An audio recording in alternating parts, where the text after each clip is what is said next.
It's Thursday, December 12th, 2019, and you're listening to episode 26 of The Jaking Off Show. I'm talking to Kristen Renee Gorlitz. She's a director, writer, film nerd, and friend of mine, and will be a friend of yours soon. We just got one show date for you on the 20th of December. I'm at the Sycamore Tavern in Hollywood. Tickets are $10. You can click the link in the description below to get those tickets. The online sale ends on the 18th, so you want to get those tickets as soon as you can because it's going to be 12 at the door. Save yourself a couple extra bucks and buy these tickets early in advance and have some ha-ha holidays with me in Hollywood at the Sycamore Tavern.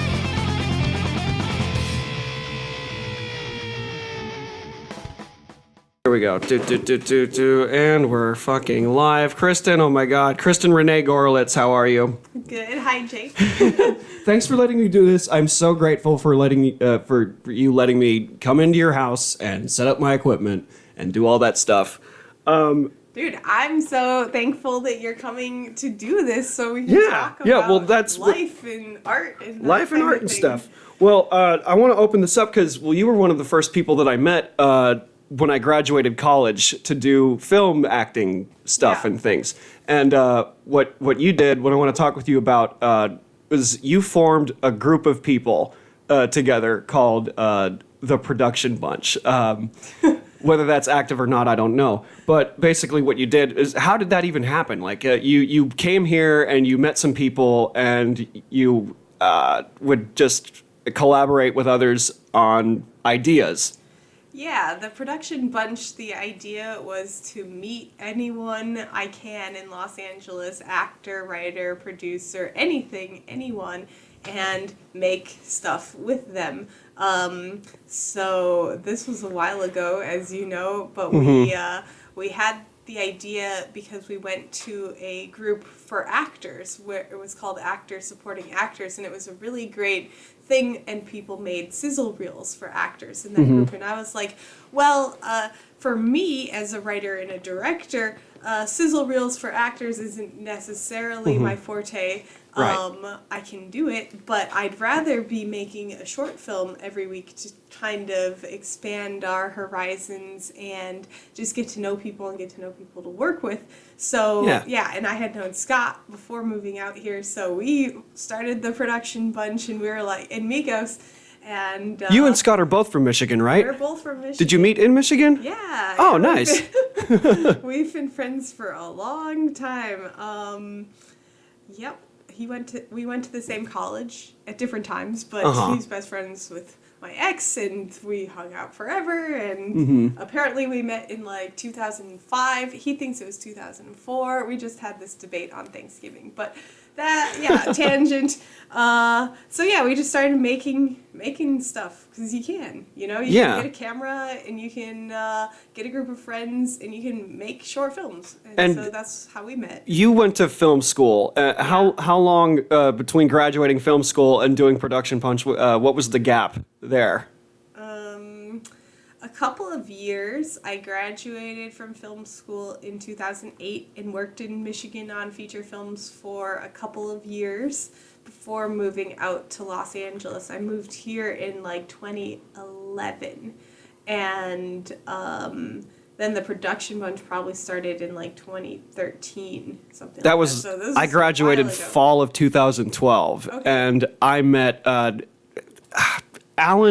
Alan was friends with like these neighbors that I had. They lived in the front house. I lived in this guest house with my mom, and they were doing some kind of get together, some kind of housewarming party. Yeah. And we shared a pool, and Alan gave me his card, and I hit him up, and he was like, "Oh, I'm part of this group with actors, writers, like as you said." Yeah. And I had just graduated college, so I was really hungry to get out there because my training primarily was theater. Yeah. I took a couple of film classes here and there. I knew a little bit about camera acting and stuff like that. And what made me hit the ground running is that I realized very quickly that, you need an army to make these projects, and egos get in the way. Like, people go like, I want to shoot this idea. No, I want to shoot this idea. And you did something cool where it was turn-based, or like, oh, you like someone wanted to shoot a like a mystery horror type of thing, and Mikos wrote something called the PC Zone. Oh, yeah. Does that ring a bell? Yeah, that was Oh fun. man, and that was such a huge thing for me. It was interesting. Stand-up comedy. Yeah, and that was I had shelved comedy for 4 years, and that was the first of a few signs of the universe, I believe, telling me, "Hey, why'd you put this away? Like, Yeah. get back into this." So I was playing a comedian Yeah. for that, and that was just like, "Hey, I should do this," but I shelved it for like another 8 years, Yeah. and I wanted to focus on the acting stuff, and it was crazy. It was so crazy, and I was so glad to meet you, to meet Scott and Mikos, and like everybody else that was on there. And that was just how I got to keep the sword sharp. Because even if you're not getting any work, you have to do something. You do have to do something. Yeah. Yeah, that was. And we did lots of You did things. lots of stuff. Yeah, and we made so many short films in that period of time. How many? Like, I mean, we started up the production bunch 3 separate times because it was like awesome. It meant we met so many great and talented people, but it was also kind of exhausting because we were making a short film every single month, Yeah. from writing to finishing it, and most of the editing work would fall on myself or Mikos. Yeah. So that's where it became unsustainable, is that you can find a bunch of people who can help you during production and act and write. And so there's a wealth of stories and a wealth of people willing to help come on set and stuff, and you can teach people how to do different crew positions. Yeah. But when it comes down to the finishing up of the project, which is the post-production process, that would fall primarily on myself and Miko. Yeah. So we'd be editing like crazy for a week and finding music and, that kind of thing. Sound is a really tricky thing, and that was one of the hardest things to fulfill even on set, because you really need people to be excellent at sound or they're not going to even watch this short film. So yeah, that's why the production bunch actually fizzled out after the 3 different interpretations of it, which were all pretty much the same idea. Just different locations, we had different access to things, and fun times, but editing, that is really the tricky part in sustaining constantly. well, not everybody comes here to edit. No, You know, I don't think many people don't come here to edit. Dream to edit. No, it's a nightmare. I mean, some people do. My editor, that's his dream job. Yeah. But It's not difficult. I think it's tedious. It can be tedious. It's a lot of like, okay, Yeah. this cut to this, cut to that. We're gonna pull audio from here. It's basically you have a giant jigsaw puzzle and all the pieces are everywhere and you just have to Yeah. put it together. Yeah. And it's just how many coffees, how many Red Bulls, how much sitting at a laptop trying to Yeah, figure it out. If we're doing the productions on such a low budget and so quickly, you end up missing pieces and not having the ability to reshoot and that kind of thing. So, yeah, I mean, I don't think it's sustainable, because I tried 3 times to make it sustainable, and I don't think it's necessarily the right path anymore, because now we've leveled up, right? Yeah. We got our training. We got a ton of years in of acting and directing and producing and that kind of thing. And now it's like time to move on to the next thing, where we pay our artists and we raise the funds to make projects. Because every movie should cost more than the like $200 we spent on it, right? We spent like $200 to buy a main prop and and water and food for everyone on set. Oh, yeah. And that was it. Did you get was the first episode of Interrogation? I remember you scored a chair from like, was it Battlestar Galactica? Was No, it that? It was actually a Star Trek Trek chair, Yeah, okay. It was like a B chair. My from sci-fi's Next wrong. Generation. Oh my I do God. have a Battlestar Galactica prop gun. A prop gun? And yeah, Britton and I found a bunch of stuff. Like, we found a costume from the miniseries V. This is the kind of thing you can get in Los Angeles. But yeah, we found a Battlestar Galactica prop gun, which I think we had on Interrogation. And we had a like torture chair from I Star remember Trek that chair. Next Generation, and it was like a barber shop chair that Yeah. they had modified into like a torture kind of thing. I remember that chair. We had a torture scene in interrogation. I mean, it's called interrogation. Yeah. So, yeah, that was the main piece there. The last hurrah, I remember, before it was called the Empties, it was called Transgenesis, and it was like this zombie thing, kind of like what it still is. The title's just different, right? Yeah, well, oh man, that's where it did kind of change my focus, was like, I love movies, but I love making like longer form movies. So doing shorts every week was the training experience, but then it shifted into like, hey, can't we collectively make a feature? Like other people have done this before, and I thought we could do it. Now, I ended up finding out that didn't happen because we were trying to we collectively made it a production bunch project where we competed, each wrote feature film scripts, everyone who had that, we did the table reads and we're like, okay, this one was the best, and it was Transgenesis. I remember you set up at Cast, or it was like Cast with a Z. C-A-T-Z, or Z-T, Cast. It was Cast with a Z of it. I don't know, hard to pronounce. I don't remember how you spell Cast. Well, that building's not there anymore, so that goes to show, really nice concept, but it was kind of also like the production bunch idea where we're giving something, and that $200 still falls on the producers, and the cost of that building fell on them, where they had a deal where they opened up their building for you to hold auditions in for free to the producers. Oh, that's the project. nice. Really, really nice. And you had to give feedback on every single actor's performance, and the actors could then pay to get their feedback if they wanted.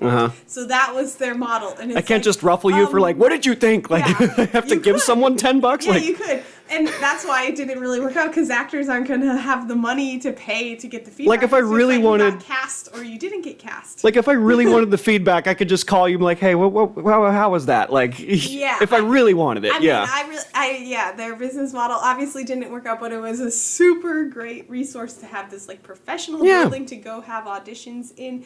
That was awesome. So yeah, we literally had the feature film script, Transgenesis, which was a zombie cabin in the woods story, and we then even cast it.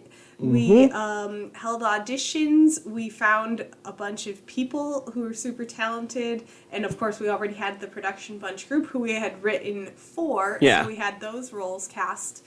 And then we realized that making a feature film is a very different beast than making a short film every single weekend. I mean, it should be like the math should work out to just, it's every of those small little movies equaling up to a big movie. Yeah. But it's not really, because you need a location for an extended amount of time. So we even went and looked at locations up in more Northern California, because we needed it to be an isolated cabin in the woods. And in Los Angeles, that wasn't really the resource that we had available to us. So we didn't do it totally properly, like Mark Duplass style, where we're writing something. Like, we tried. Yeah. We tried. We were like, let's do it for what we have. We have a bunch of actors who are so talented. Let's write the movie for them, which we did.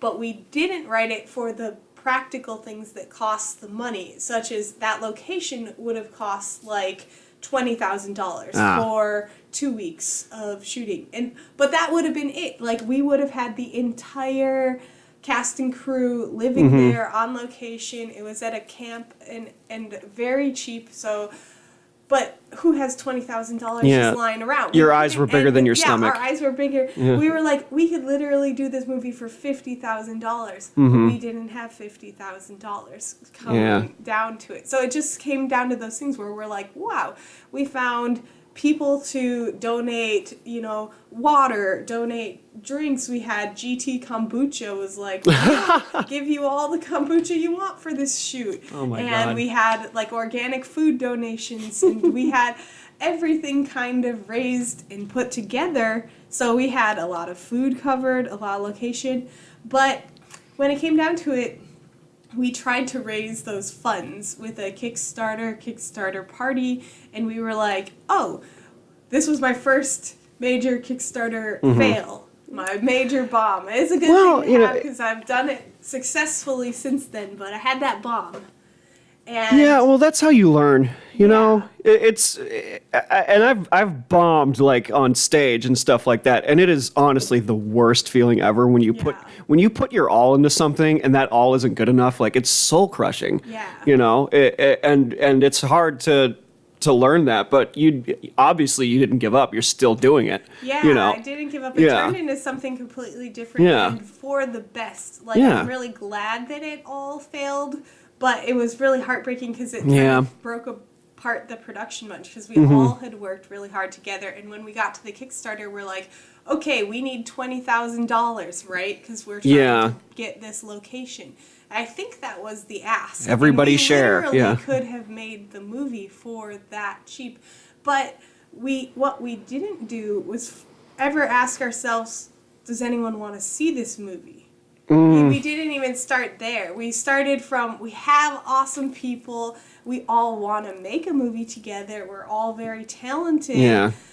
But we didn't ask, does anyone want to see this cabin in the woods, zombie, cabin fever kind of a movie? And the answer... And this was like 2014? Like, Walking Dead was hot on TV? Like, it's a hot button, you know? But what we didn't know was anything about marketing, because we probably could have found people to reach it. Like, we had the script coverage. We placed...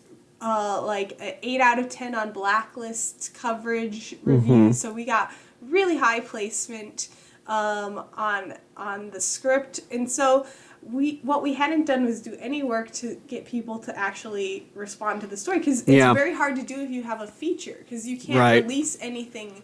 You have a script, but do you go read scripts for fun in your free time? Only like the nerdiest of film geeks. But that's, I mean, I'm that's a not nerdy your film geek, and I read scripts like you watch a movie. It's not a thing that you do for fun in your free time. Like, if you're trying to learn how to write a script, you'll read a comparable script and you're like, this is my job. I'm working at it. Yeah. But you don't do it like, oh, I'm going to have fun. I'm going to read a script for entertainment today. No. Well, you're reading it's because it's like reading a book. You know, it's the movie playing in your head, but the movie playing in your head is different for every person that's reading it. Yeah. You know, so it's like, oh, would you see this movie? Here's a script of it, but and then they read it and they go like, okay, cool, I'll watch it, and then they watch it and like, oh, that's not how I thought at all. Yeah. Like, so you can't give someone a script. You can't just give someone the script. Them like it. And then they'll be like, yeah, I'll buy that movie and give you money to make it. No, it's not even something that they can see or understand. So all we had was like, hey, we're a group of kids. These are our talented people. None of us are celebrities with a following at all. We're just trying to make a movie, and we need $20,000 to pay for the location. Not a huge ask, but we didn't do any work finding our people who would want to have that movie come to life and who loved us enough to make it happen, because we just basically didn't have anything else. All our short films that we had done are completely different concepts. You know, we had a they were all written by different people. All written by different people and directed by different people. I directed like 4 of them, maybe 5. Mikos, everyone got a chance to direct if they wrote. And that was cool too, is that everyone got to have a different turn and a different shot at what to see if you'll just like doing it. I mean, you did sound on multiple pictures, and I did, and it was fun. I like doing it, and it's just did sound. My mom came to this town to do sound because it's a job. It's a job, and it's a good job. It's a necessary job, like one of the most important jobs on a movie. Sound. Yeah, so. I've always found to respect the crew, especially if you've done it yourself. Yeah, you know, there's people who come here, they just want to act, or they just want to do one thing. Well, you're gonna run into people that are gonna have to wear multiple hats, and you're gonna have to do other stuff. What was it? A jack of all trades. Yeah. In some ways, like some people fall. I shelved comedy for 12 years. I just put it away, and I didn't think, I'll get back to it whenever. And then it just hit me like a ton of bricks. I just picked it up off the shelf, and did it again. So, an idea might be shelved for a long period of time, but you can always go back to it. And with what it's now called the empties, I am just digging that shirt so much because, well, it fits so much better because The Walking Dead is a graphic novel about zombies, but that's just one thing that I can name off the top of my head. But like the horror genre and graphic novels, like I think that's starting to have a resurgence a little bit. Graphic novels are awesome. Yeah, they're great. And everyone is recognizing it now, and we're realizing that it's not just a market for 15-year-olds and college kids and young boys and whatever, because this is Transgenesis morphed into the empties when we failed Kickstarter. I had we're like, oh, this isn't going to work the way we wanted it to. We can't make a feature. So you changed it. So I changed it because you have to do the things that you can control. Like, we thought we could control the feature, but we couldn't because there were one expense that was out of our hands that we couldn't raise funds for. So I took a look at the story and changed it to an even smaller cast of only 3 characters and made it about something personal to me, and that's about this very all-consuming relationship where the passions just get in the way of logic and just madness and love, and so it became this cannibal zombie love story where one person gets sick and the other person in love with this sick person is just caught in this spiral of hell as they both go down tumbling together. They both know it's like, well, you're gonna have to kill me. Yeah. And it's I don't want to do that like that. Yeah, that's the worst. That's the worst. Yeah.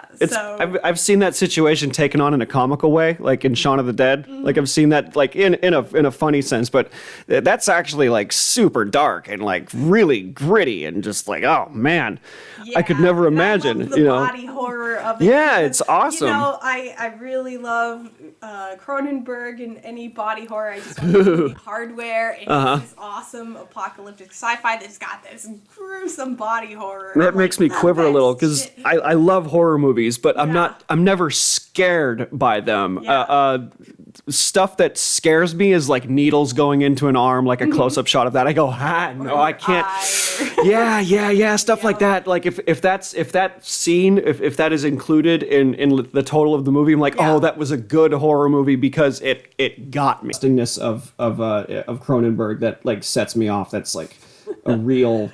And it's what turns me on. Yeah. I'm like, yes. You can get away with more in graphic novel, can you? Because it's being drawn and not being filmed necessarily? I think so. Yeah. I think you can get away with more because I did. Now, I don't know if my graphic novel will ever be able to make it into stores.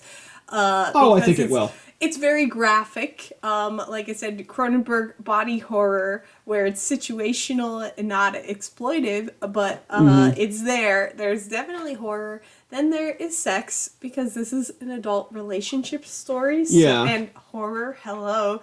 It's definitely got sex. So sex and violence. Yeah, well, that you see that everywhere. Yeah. You do see it everywhere, but you see it on television. Oh, HBO has tits. Yeah. And all that. So why not a you want to put the parental advisory sticker or the rated R sticker on it. That actually makes it look better, don't you think? Yeah. You ever see a CD? I mean, this is for mature audiences only. Yeah. Mine is not for 15-year-olds. It's for the rebel 15-year-old. I don't know. Well, it's for an adult because it is an adult story. It's about a relationship that you're consuming each other in. So yes, it's gonna have the adult themes. Oh yeah. Oh, it also has male and female nudity. I had to make sure to share the wealth. Share the wealth? Yeah. Someone had to draw a penis. Yeah. My artist Eli had to draw a penis. I was like, they were just having sex. Why is the guy wearing pants? He didn't just stop having sex and put his pants on right away before he started talking. Yeah. Oh yeah. So poor Eli. I know it was kind of a funny when little thing. when you were 15, you got your hands on dirty stuff, didn't you? Like what was Me? Yeah. No. I mean, did you go into a rated R movie when you were a teenager? No, no, my you parents didn't. had guilted me into everything, and I was so religious back Oh then. no! They were, I know, No, but I know, and oh no, yeah, so religious at 15, and nope, I don't think I did anything bad, and my parents guilted me into telling them if I did ever sneak into any movie. well, the Matrix was rated R, was it not? Yes, but I didn't get to watch that until I wasn't like 18 or anything, but my dad, I think it came out when I was 13, and no, it was probably 14. I don't know. I'm not going to do the math. Let's not carbon date I you. wasn't 18. Yeah. But somewhere it's one of your around favorite there, movies. it was my absolute favorite movie, and it's still one of my favorite movies. But yeah, my dad wouldn't let me see it in theaters, and I had to wait until the release, DVD release to watch it. So it was probably a year later. So in 2000. But you got your hands on it. So I was like 14 or 15. Yeah. So I think it would be even more attractive. It's like, oh, it's for mature audiences, but there's people that still laugh at like fart jokes and stuff and buy these kinds of things. So I'm looking at it right now. Is there like some kind of like, it doesn't say like, on a CD it would say like parental advisory on the cover. This one is not the main cover. Right. This is the cover for the first issue, and this graphic novel is 6 comic books put together. I'll cut to a picture, maybe.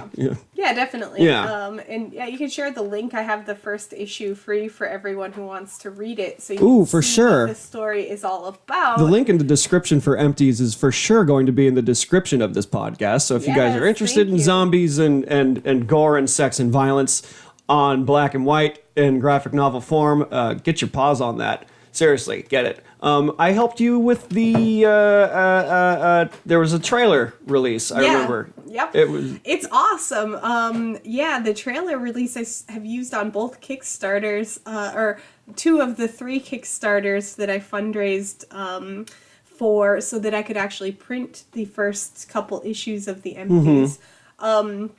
I put together a comic book trailer and had you do the voice of Derek, the main character, and it worked. No, Charlie. Charlie, I think it was. I had you do Charlie because who did Derek? Scott? Yeah. It wasn't Scott was more condescending. Scott, it was Emily, Scott, Mikos. I think Paul was recording it at the time. And I even have a little voice cameo in there. I'm the voice of the operator. Terrible. I never want to hear my voice. You don't like to Hitchcock yourself, huh? You don't put yourself in anything? Not too much, but I guess I can do voice stuff sometimes. Yeah. It worked out well. Because when I asked you to do this, I said, it doesn't have to be cameras. You don't have to be camera ready. Yeah, I don't really want to be camera ready, so I'm That's glad so we don't interesting have that. how, I like being in front of the camera too, but I'm also perfectly content with being behind it as well. And you'd like being behind it, but you would hate the idea of being in front of it, huh? Yeah, I don't really like being in front of the camera. I'll stick to Is it behind stage the fright? scenes. Or... No, it's not stage fright. I mean, I've done this long enough, and I do things kind of in front of the camera. I do interview series and ask people questions too, and that's fine.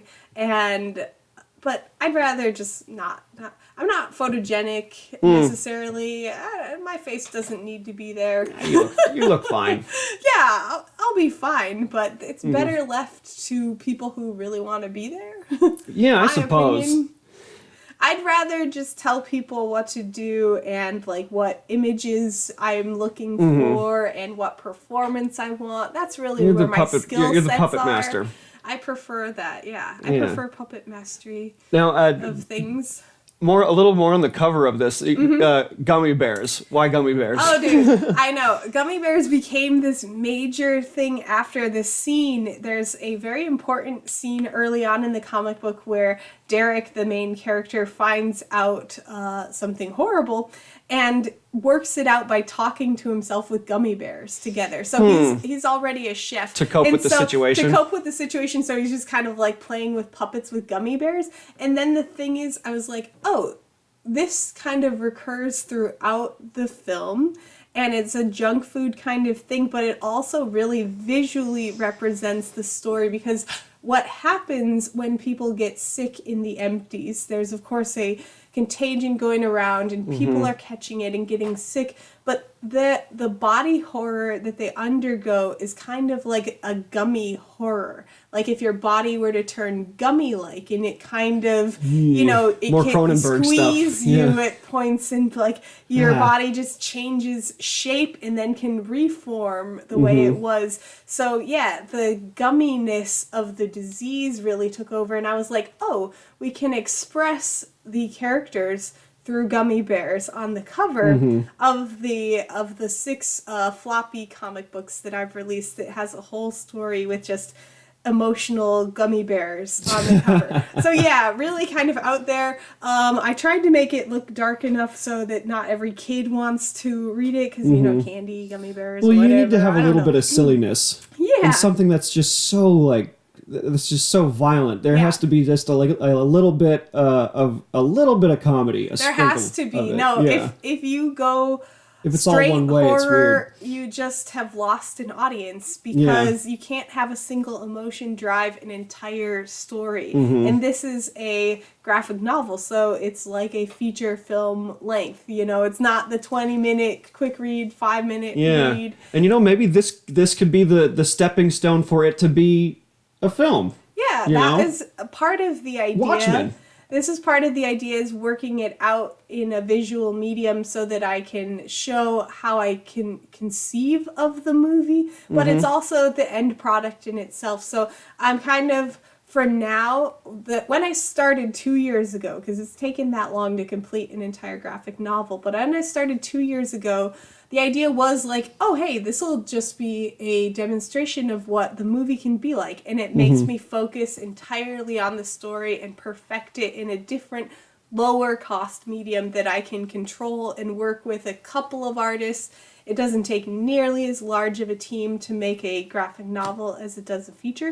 But throughout the 2 years, that has changed. I mean, I've developed a style. My artist already had a style, and I've developed my own visual language style with him, and done everything I want to with the empties in graphic novel form. So I'm not like itching to, oh my god, as soon as it's released in, you know, February, it has to become a movie after that. Yeah. No.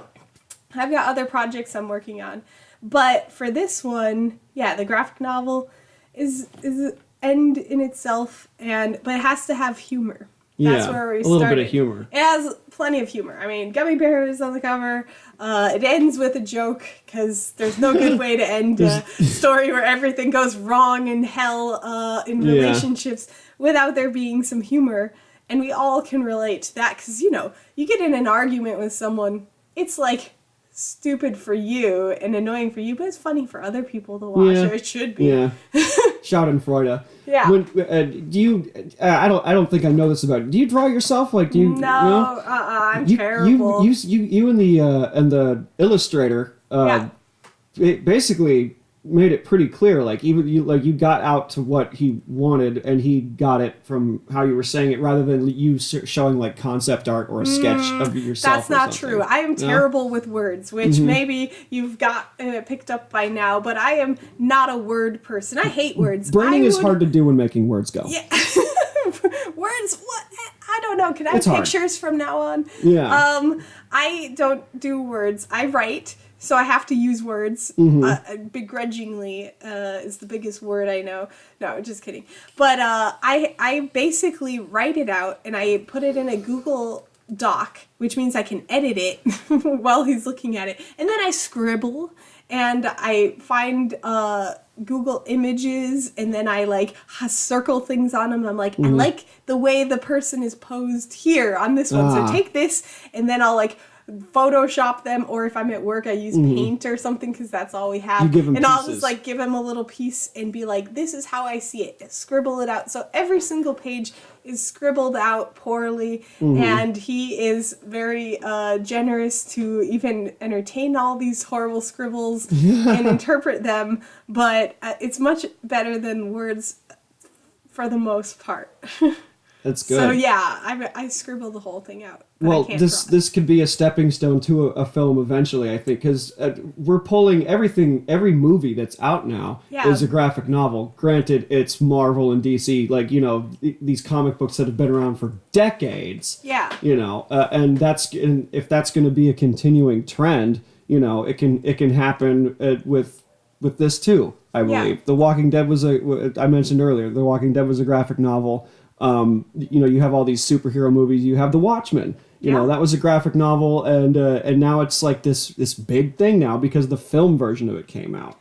Yeah, the film industry is in a weird state of I agree. Stories. It has changed dramatically from when I was young, growing up, wanting to work in it, and before I was even alive. But the films that I watched before didn't always have to be proven in the marketplace. And today, the only films that get made are the ones that have proven themselves. So your best bet at going ahead and trying to get a movie financed, which we talked about earlier with Kickstarter, bringing it back to that, it was so hard to raise even $20,000 for something that no one knew anything about. Yeah. However, I've raised over $10,000 for the empties in small pieces, and I'll raise probably another $5,000 to $10,000 more in February or March of 2020 when I raise funds to print the graphic novel. But this is because of you can find a fan base with something smaller and get them to know about it, but you can't market a film just on a screenplay alone. So this is why people can make something lower cost like a comic book, which is not that low cost, but podcast. People are making TV series off of podcasts. Dirty John was a podcast. And now TV Yeah, series the format's changing. And so, yeah, that's what we're looking for is like who listened to something or who read something, and then you can get financing for a film. But I think it's naive to think that you can just make a movie and get it sold and watched now without something beforehand. And that's what all the investors kind of think too. So that was part of shifting strategies, but also, you know, I just had to tell the story of the empties because it was a part of my life where before we were making a zombie story, but then I was like, what's the most personal zombie story I can make? Oh, a past relationship that you just can't get over. And it's not like a ghost. They're not haunting you. They're making you kind of brain dead and empty inside, even after you think they're dead to you.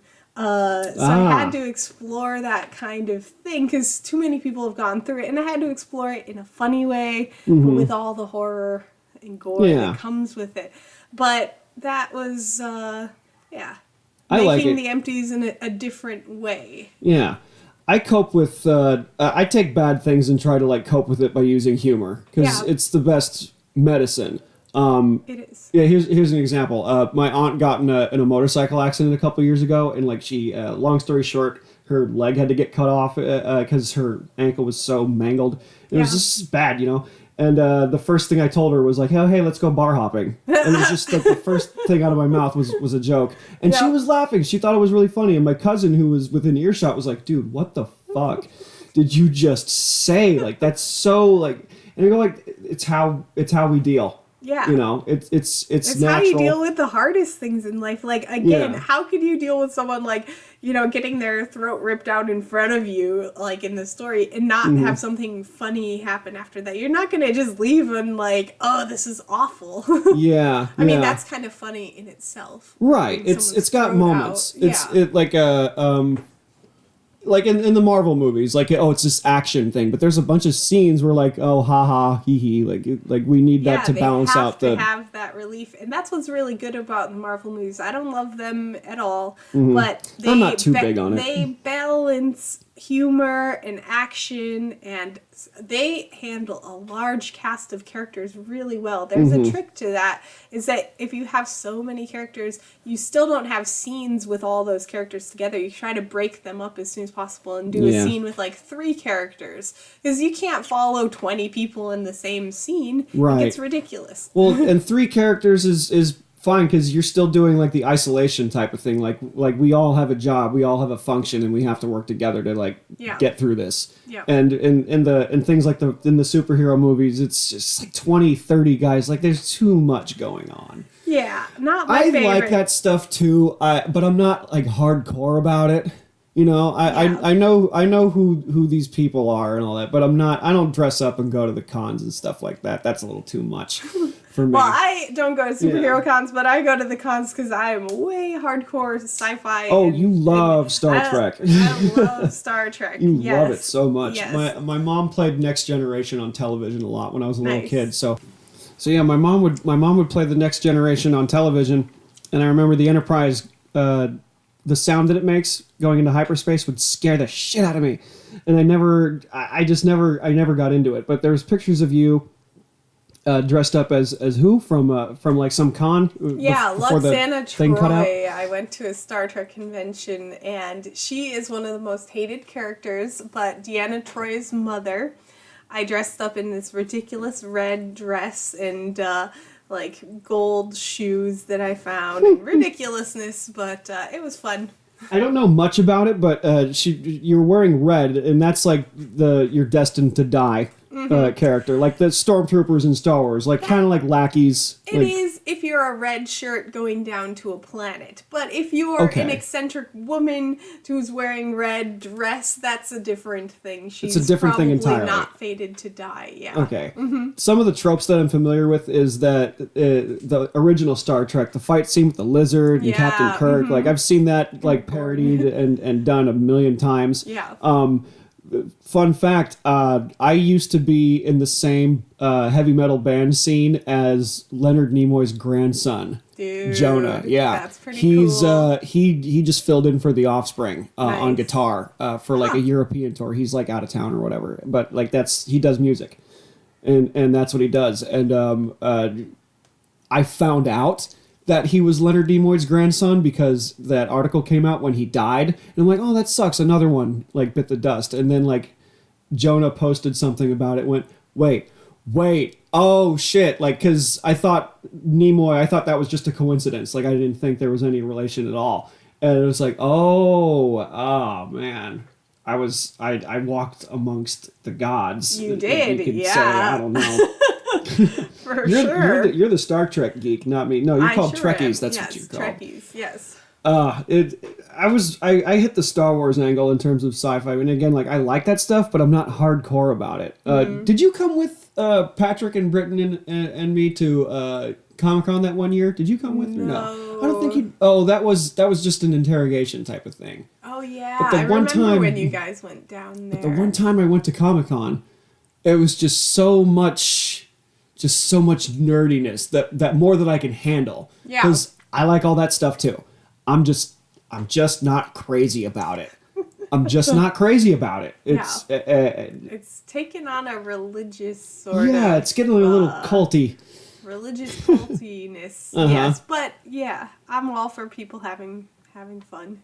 Have you had the fantasy in your head that you're hosting a panel or something, like, and there's like a con, and because there's cons for graphic novels and stuff like that, Oh and yeah, people have well, booths I hosted and Q&As and stuff. I hosted a couple of panels last weekend at LostCon. Ooh. So yes, I do. I host panels. That must have been so fun. It was fun. I programmed the entire convention and then hosted some panels. So it was a lot of work, but yeah, I had some film panels, comic book panels, and my favorite was obsessed with time travel. So, oh, man. Yeah, we had some awesome panelists that I was really excited to be there. Like, for legit, everything. is time travel possible, or exploring More the like, idea is of it? Fun? Like, I mean, we had a physicist, Sean Carroll, and he. what the fuck? Yes, No way! I know. I'm no a huge way! fan. Oh, man! I'm a huge fan. So yeah, I'm it so wasn't jealous. really if it's possible, because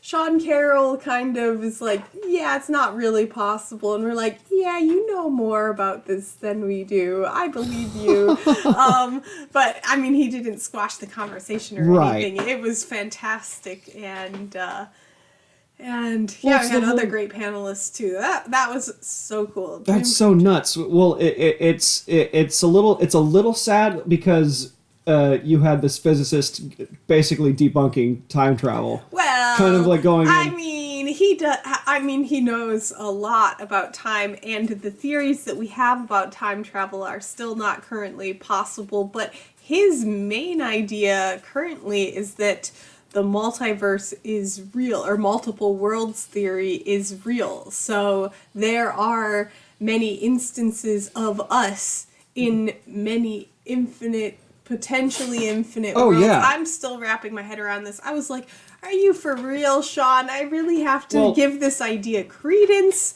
But yes, I do. I support the idea in the sense that I think of the Mandela effect. Mm-hmm. That's why I think that the multiple reality things can like squish together and separate. Like people have different memories of different recollections and all that. Like the Berenstein Bears, for example. Do you know about that one? Yeah, it's spelled differently or something. Yeah, we had that question actually brought up on the time travel panel. Oh, and wonderful. The Mandela effect has nothing to do with quantum mechanics, is the conclusion. It's more to do with the brain and how it is pretty wild, but not dealing with the actual math of quantum mechanics that leads to the conclusion that there are many worlds out there. But still, I'm not an expert on that. I'm just trying to wrap my head around time to begin with. So... But yeah, I do the panels. They're a lot of fun. Oh my god! And there's like a bunch of people just sitting in chairs, just watching it all go down. Yep. Mm-hmm. That's so. I would love to go to one of those. Yeah. Well, specifically on time travel. Yeah. Because that's a whole other podcast. That's a whole other thing that I could spend the next 4 hours on. Also, I'm a little stoned.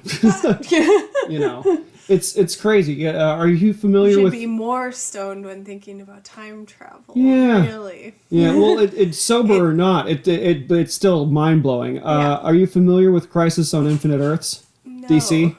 It's kind of the same idea, multiple realities, like there's multiple different versions of you, and there's different Supermans, there's different Batmans, like that's what that whole thing is in a nutshell. Like, the idea has always been person. irritating from a storytelling perspective. I'm not a fan of it in even the way I think about the world, because you don't want to think that like every decision someone else has created who made a different decision, and then there are infinite yous, and what does your decision mean? You start going down the rabbit hole. You go down the rabbit hole, but also from a storytelling perspective, it's kind of irritating because there are better ways to tell a story and worse ways to tell a story. You could be like, and we sat and drank coffee for an hour, and that was the movie. And you're like, wow, that was a fantastic movie. Thank you for doing such an enlightening film. I was really enthralled. Or you can work and figure out what the character's like main moment in life is and what they're going through, and share that human experience. So from a storytelling perspective, multiple worlds can get irritating too, but you can also just get really hairy. Yeah. Rick and Morty does that in like a just to throw away type of way, because that can be fun. It is, but it's just so like the comedy of it is like, oh yeah, there's like only 12 versions of where this works out, and you fucked it up, Morty. It's just kind of a throwaway thing. Like there's actually an Easter egg. There's like a cardboard box that just says time travel stuff, and it's just something that's on the shelf. Nice. That's awesome. It's something that's just there because like the show is smart in the sense that it makes fun of these complicated questions that we have. In the universe. You had Sean Carroll. That blows my mind. I had Sean Carroll and other fantastic people. Oh my goodness. I was thrilled. Because I wanted to look up interviews with him on YouTube one day, and that's how I discovered Joe Rogan's podcast, because he has all these different people on. Yeah. And I just wanted my mind blown by Sean Carroll. Yeah. And that I found that and I went, oh man, mind blown, all that shit. And then he had Neil deGrasse Tyson on like multiple times, but the recent one was like weird. Yeah.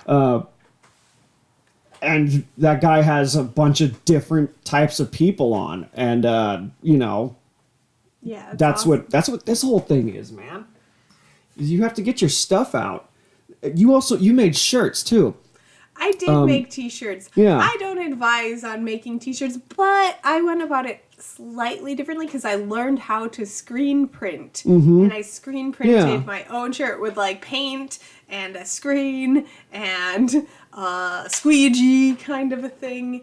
I screen printed t-shirts so I can make them to custom order, but yeah, this is one of the things I've learned doing Kickstarters, because you try to offer, you know, the product, my graphic novel, as well as some other cool things, but you don't want to give people the stuff that they just throw away or never wear. And one of the things people never wear is a like super indie t-shirt from something that they don't love to begin with. So you kind of need them to be a super fan before they're wearing a t-shirt of yours. So it's not necessarily the best product to start off with, and you can spend a lot of money making tons of things like a mug or a something a little bit more useful.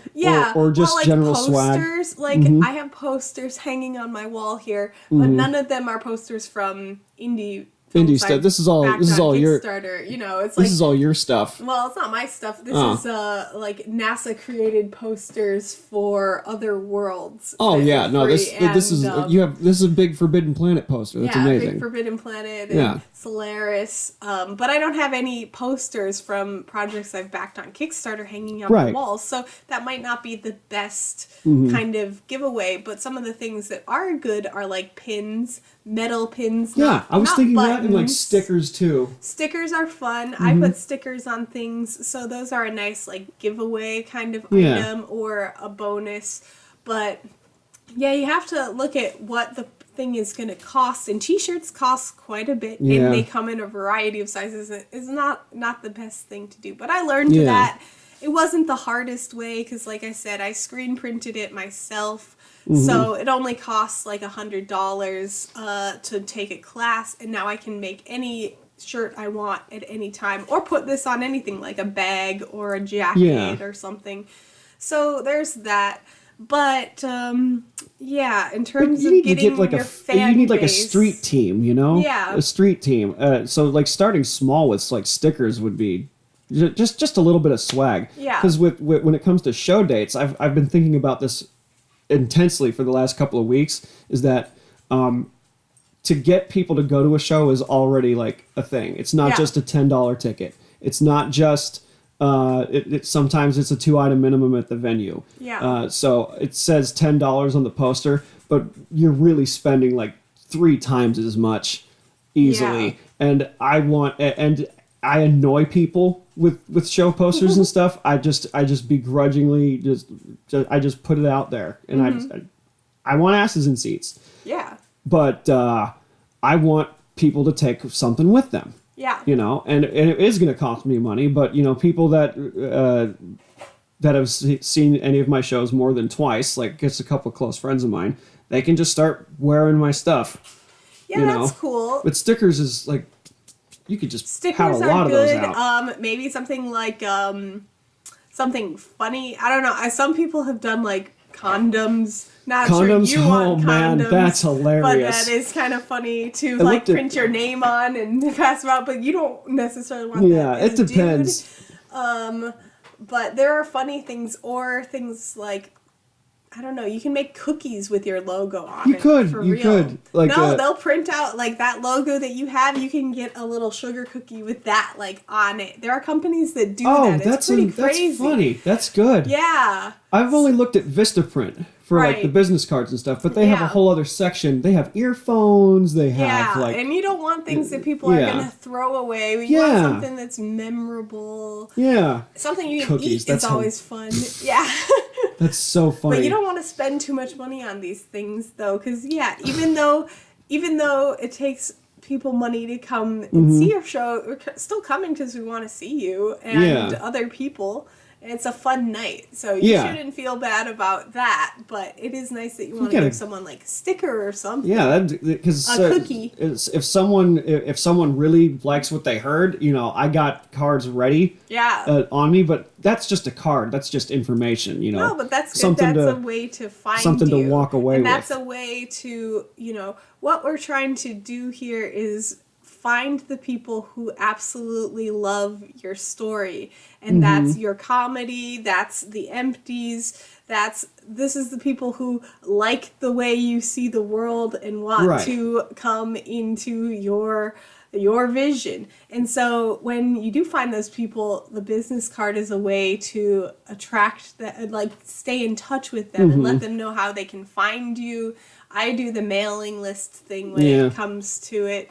And I think that's very helpful because I can actually talk to people. And, you know, marketing gets crazy when you're just chatting on your own. Yeah. You're just talking to someone, you're just emailing people, or you're on social and you're like, I'm posting and I want attention and whatever, but it doesn't even reach all of your friend base. There's algorithms and stuff like that. You're just hoping for attention instead of talking with the people. And I think email lists work really well because you can actually have a conversation. It's the most you can direct. Email people back. And you can. It doesn't feel like you're praying into the ether of social media gods. Please find me. It feels like, oh, I'm just chatting with you. You like this. Well, let's talk about other cool things that we like. Okay, that's awesome. You also like Star Trek. Dude, you're awesome. And people who search that are going to end up finding your thing, you know, and that's and that's what makes it really hairy because like you don't think it's reaching the people you wanted them to reach because they're just not looking up that stuff. Yeah. You know, there was because it's all algorithms. You ever talk about something or whatever and you go on the internet and there's an ad for that thing that you just brought up in your head. Like these are listening devices. It's absolutely crazy. When I was buying equipment, collect a lot of data on you. Yeah. So when I was buying equipment, this more of stuff like this came up, and it's just like natural. I'm like, oh, there's something else going on here. Yeah. You know, and when people search things like zombies and gummy bears and stuff like that, you know. Well, I hope they associate with gummy bears, but that's one of the things I should do. I should brand gummy bears. Yeah, because I don't know. It's candy. You know, candy's delicious, it's and candy. you're not supposed to give it to strangers, so it's kind of a scary thing. Oh yeah, oh yeah. Yeah, that's good. You could make it. You can make it really scary. You can make it cool, scary too. Like like that could be your thing. Well, because I'm trying to be friends with Liquid Death, and I'm thinking, oh, my logo would look sick on a can of just regular water. You know, I thought about that, and it's the whole. Like it's eco-friendly because it's canned and stuff like that, but it's just the humor of its branding what draws me to it, and you have something that's just kind of silly like gummy bears. We're like, you know, it's that could be your thing. There could be you could make a bag of gummy bears specific to the characters, like they're definitely. It should be gummy bear action figures instead. Oh, there are so many products you can make. Oh, you could make a gummy anything. There's worms and sharks and shit. You just give it a shape or a molder or however the hell they make it, you know, and just shape it to a fucking Cronenberg looking thing. Oh, yeah, for sure. But I don't know. That'd be something to explore. I don't know. The thing is, that's, again, distracting because it's so fun to think of all these cool things that you can make. But until people really love the empties, which you will when you read it, but until it's like they really, really love this story, they're not going to want to start buying other things that are so expensive to make. So that's kind of what I've been learning over the process of these 2 years of making a graphic novel is like where to not spend money. T-shirts, don't do that right away. They're so not right expensive. Away. You that have makes sense. So many different sizes of people, and then you want a different color, and no. Clothing is expensive, and people don't wear it. So just really focus on like your comedy act and some of the things that you can offer for free, like your stickers and business cards, and that will get people to you. And keep talking to them and finding a way to capture their email address is my best advice. And eventually down the road, you get to a certain level where you can then like, oh, we'll cross that bridge when we get to it. T-shirts are definitely logged in there, but not yet. yeah. Not Again, yet, yeah. people will start loving you and asking you for a t-shirt, then you should do it. Like, I did it too early. No one asked me for a t-shirt. This is part of the thing, like, with Transgenesis. No one asked us for that movie. No one was like, oh, we need to have that movie. And you're like, I'm giving you this. They didn't ask for it. So you're trying to give people t-shirts before they ask for it. And yeah, my t-shirt looks super cool, and I'm glad I have it. So it was worth learning It's how very, to it's very print. fucking metal. Yeah, I know. Is what I'll tell you. It's very metal. Thank you. The Empties is very That's why I metal. really love it. Yeah. God, sorry, I have to like lean up a little bit because I'm not... I mean, It's just shape the of microphone's a in the gummy. way. Let me just describe. It's like a person. It's actually similar to my own logo in a lot of ways, where the face is like half infected, and there's sort of like you could tell that that's a person just being like devoured by this ooze. It looks hardcore. I'll cut a picture of it thanks, as I yeah. described it. There is But a... God damn, it is like my logo. Jesus Christ. It's very metal. And yeah, I think The Empties is a metal story. That's what I'm looking for. Metal and horror. We go hand in hand. Oh yeah, Jesus Christ, you do. I know. I was thinking that Yeah, like that's look, the you see better how thing. you see how my face is like sort of half like there. It's kind Yep. of a similar idea. Yeah. Yeah, Jesus. I love your logo. I think it's Thank you. perfect. It was just a picture that I took, and I sent it to my friend who's a graphic designer, and I'm like, "Hey, can you give me just this, but as like a you know how the Looney Tunes has like the circles and stuff? I just want like one little circle around like that picture." And he gave me a design and went, "Ooh, me likey, I like it." Yeah. He didn't even have to. I just let him do his own thing because he helped my friend's metal band with designs very similar to that, just like zombies and monsters and dinosaurs and shit. Yeah. It's just it's up my alley. Well, I would I'm glad definitely wear a it's up shirt. your alley. I would wear a shirt. Yeah. Because the whole thing with branding and metal in particular is that it's not the most popular musical genre, but it's the loyalty. Yeah, you got the fans. Fans are loyal. And Same with horror. Yeah, same with horror. There's love people that horror. there's people that really go deep into the rabbit hole in the horror genre. Like, have you been to Slashback?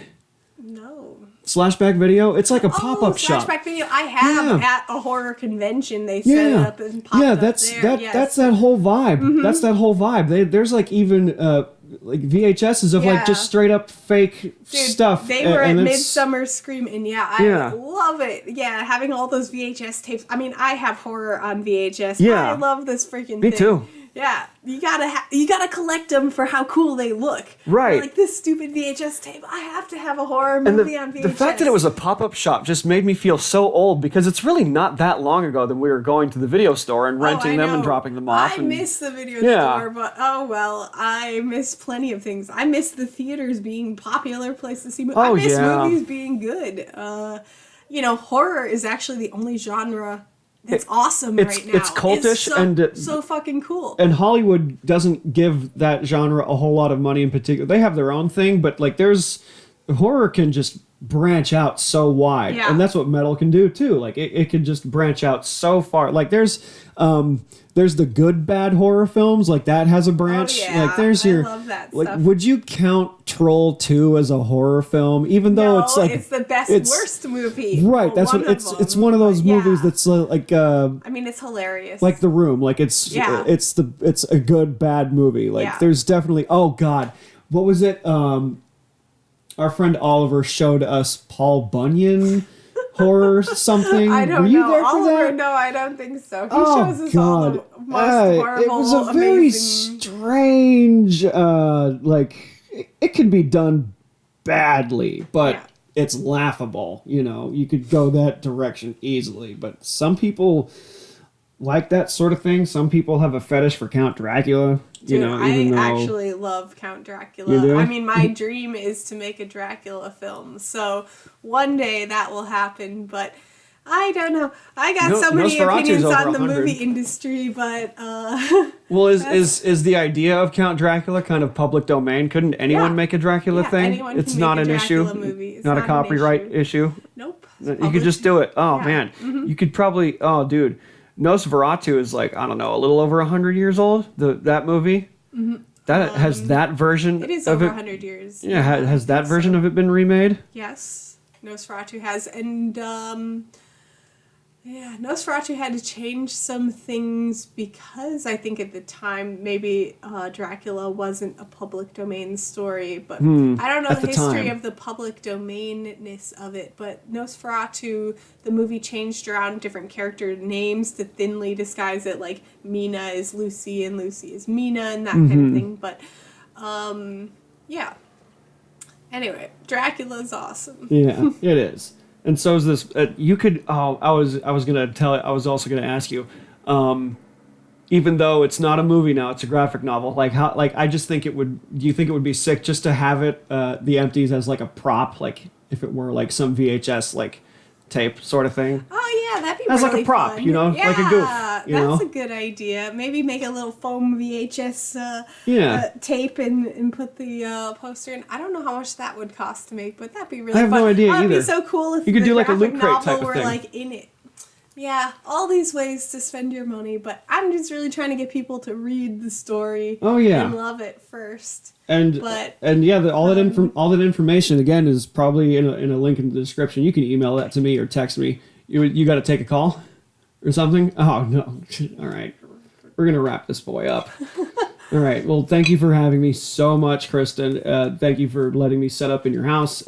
Thank you for everything. Honestly, like I wouldn't be the person I am today without meeting you. To be honest. Oh, that's you helped kind. me. Yeah, you've helped me shape what I want to do with my life, and it had to be doing little projects with you that made me go like, okay, this is fun. Let's just keep doing it no matter how it goes. Like stand up can lead to acting again, maybe, I don't know. But I'm just so glad you're still doing it. Yeah. So, but thank you for being part of the journey. All right, thank you. So thanks. Bye.